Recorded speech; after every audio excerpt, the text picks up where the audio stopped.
Okay, it's already recording. Okay, no, before we record, though, I just want to see what the light is like. Yeah, so the light up here is really from the top.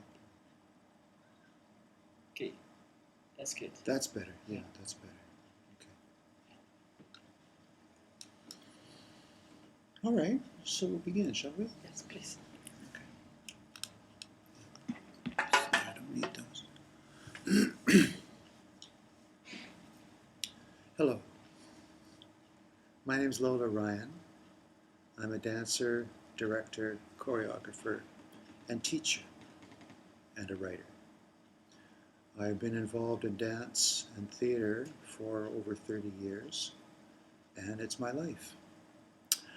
I began dancing when I was 28 years old, very old for a dancer, but it was the right time. It was Vancouver in the 1970s, and I was a man at the time.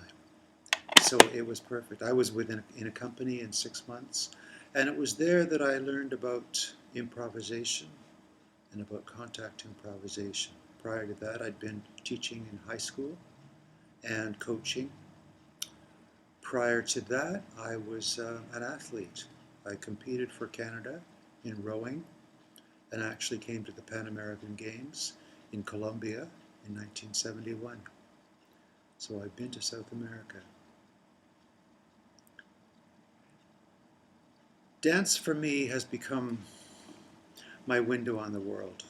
I said to somebody once that dance is the ideal marriage of mind and muscle, so that you actually get to use your thinking, your intelligence, your emotion, and your physicality at the same time.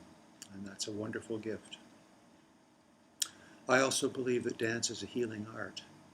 It's not therapy, but it's therapeutic. And whether it's been with recreational dancers, with children, with seniors, or with the professional community, I've always felt like dance is something that needs to be shared with everyone. So coming back to my original parts of my career, I started dancing, as I said, a fairly advanced age, but I was in very good shape, and it was a wonderful experience to be in a company. This was in Vancouver, which was at the time very, very innovative and exciting place to live. I met other dancers, and we had a company, our own company, within another 3 or 4 years. The company's name was EDM, which stands for Experimental Dance and Music. One other dancer there was similar to me. He had experience in improvisation and contact improvisation as well.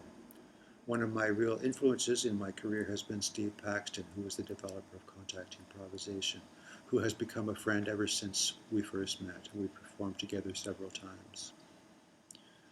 EDM was a company that basically changed the landscape in Vancouver. We did things that no one else had been doing.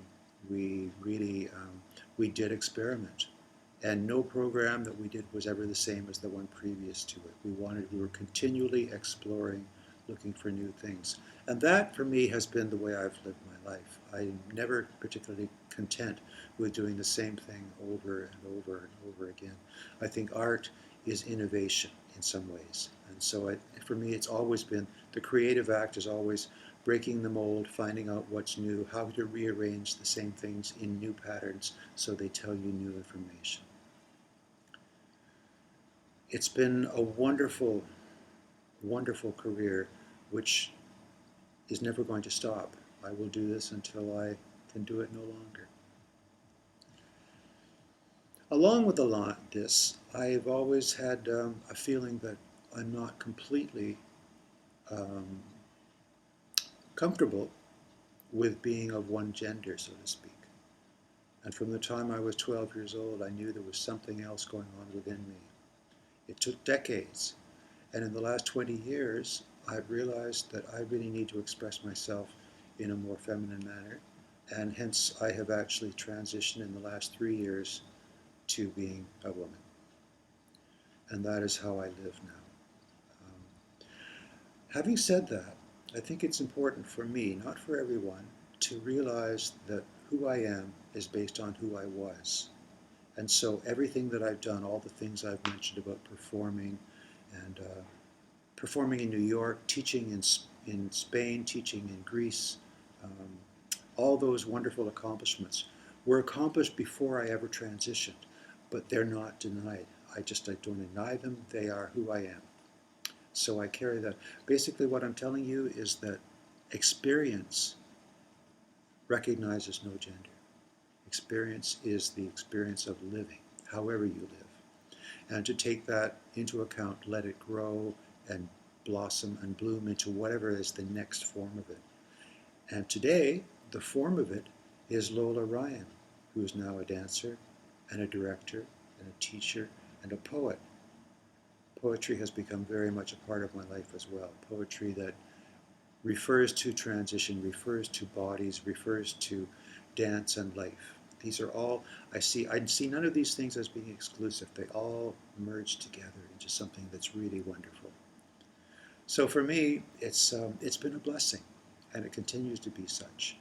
And when I teach and direct, I try to basically infect my students or my dancers or my actors with that joy of doing what they love to do, the passion of it, and the presence of it.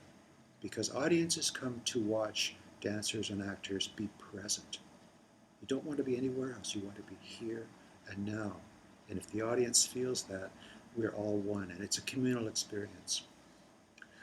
I've always felt, too, that as a dancer, as an artist, especially a performing artist, what we do, what I do, is an act of creating an ensemble.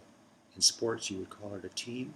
In the arts, we call it an ensemble, where everybody contributes, and the sum of it is greater than the parts. So we're in there to create and make something larger than us. So there's an element of humility in this as well.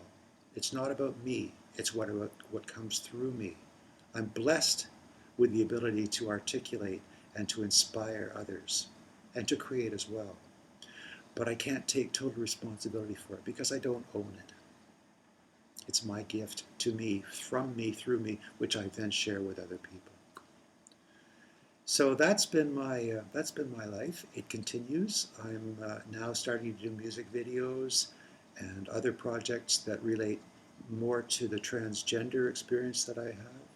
I'm exploring what it actually means to dance as a man and then to experience the transition to dancing as a woman.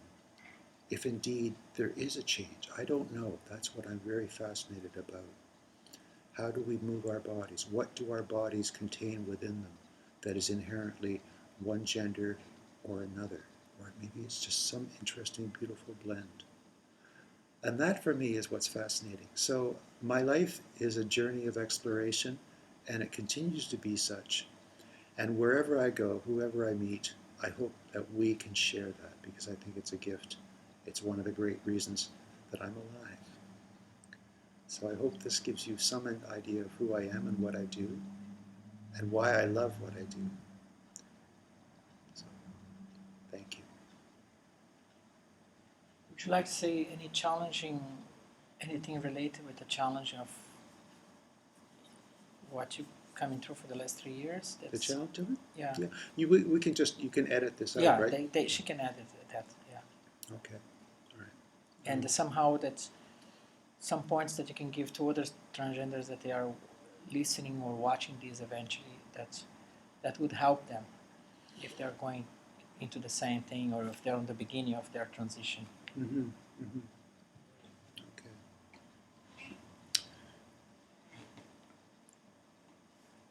When I transitioned, I had no idea whether it would be a wonderful thing or a disaster. And there's no question about it. When you transition, when you decide to make a complete shift in who you are, how you present yourself, and you take hormones or you decide for surgery, there's a spectrum of things that you can do. It's like a roller coaster. For myself, I have to say I've been blessed. I have met with virtually no resistance from anyone. I've been accepted for who I am and what I do. I think that's partly because I'm within the arts. In other areas, it's not so easy. My family has accepted me. though that takes sometimes some doing. It takes patience, it takes love, it takes acceptance. And there's no question that if you decide to transition, you have to be prepared for the rough and the smooth. The question would always be, would you rather stay within the safe box that you're in, or do you wish to expand and open and take the chance that you could blossom? For me, it's been that. It's been a wonderful journey. And I'm only an example of one. Everybody's journey is completely different. But you have to feel the heart and the drive and the desire within it. You may lose everything. Then again, you may gain just as much. So there's no guarantees. You can't be weak. You have to be strong. You have to be strong and soft. And you have to say, this is my life, and this is how I'm going to live, and I choose to live no other way. So there's that. And the screen went blank, so I couldn't look at myself anymore. Oh, I see. That's No, okay, it does that. Yeah. I didn't need to see myself anyway. I know what I look like.